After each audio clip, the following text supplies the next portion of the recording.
ಈ ಒಂದು ಪಂದ್ಯದ ನಾಣ್ಯ ಚಿಮ್ಮುವ ಕಾರ್ಯಕ್ರಮವನ್ನು ಕೂಡ ಮಾನ್ಯ ಮಾಜಿ ಶಾಸಕರು ಕೂಡ ನೆರವೇರಿಸಿಕೊಡ್ತಾ ಇದ್ದಾರೆ.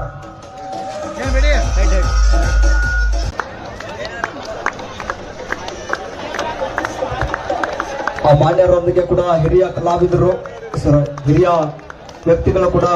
ಆಟಗಾರರು ಕೂಡ ಪರಿಚಯ ಮಾಡಿಕೊಳ್ತಾ ಇದ್ದಾರೆ. ಅವರಿಗೆ ಕೂಡ ಧನ್ಯವಾದಗಳನ್ನು ತಿಳಿಸುವ ಸಂದರ್ಭದಲ್ಲಿ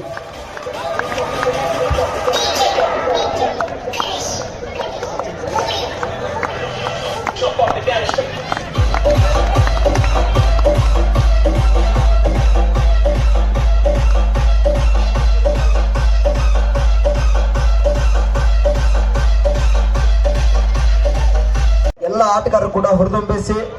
ಒಂದು ಯಶಸ್ಸುಪೂರ್ವವಾದಂತ ಪಂದ್ಯಾವಳಿಗೆ ತಮ್ಮದೇ ಒಂದು ಕೂಡ ಒಳ್ಳೆ ಕೊಡುಗೆ ನೀಡಿರ್ತಕ್ಕಂಥ ಮಾನ್ಯ ಮಾಜಿ ಶಾಸಕರಾಗಿರ್ತಕ್ಕಂಥ ಬಸವನ ಬಾಗೇವಾಡಿ ಮತಕ್ಷೇತ್ರದ ಹೆಮ್ಮೆಯ ಜನಪ್ರಿಯ ಜನನಾಯಕರು, ಆ ಭಾಗ ಕಂಡ ಸಳಸ ಜಿಲ್ಲೆಗೆ ರಾಜಕಾರಣಿ ಆಗಿರ್ತಕ್ಕಂಥ SK ಬೆಳ್ಳಿಬೆ ಸಾಹೇಬರಿಗೂ ಕೂಡ ನಾವು ನಮ್ಮ ಜಯಸಿದ್ಧ ಬ್ರದರ್ಸ್ ಸ್ಪೋರ್ಟ್ಸ್ ಕ್ಲಬ್ ಸೊಣ್ಣ ಇವರ ಪರವಾಗಿ ವೇದಿಕೆಗೆ ಆಗಮಿಸಿ